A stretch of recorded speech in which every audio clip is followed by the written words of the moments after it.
Mental health issues affect people of all ages, backgrounds, and cultures, making it a significant global concern. Some mental health conditions are associated with an increased risk of suicide.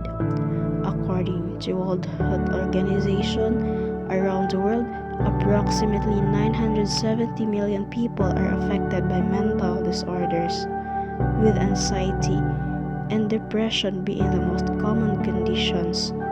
Mental health illnesses can be triggered by trauma, high-stress environments, and family conflicts. Sa mundong ating ginagalawan, lahat ng tao ay may kanya-kanyang pinagdadaanan. Mainam na solusyon upang mabawasan ang ganitong karamdaman ay ang pagiging mabuti sa kapwa-tao.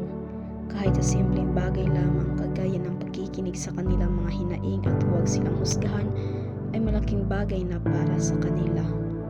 Kung hindi positibo at alam mo makakasakit ka sa iba ay panatilihin na lamang itikom ang bibig.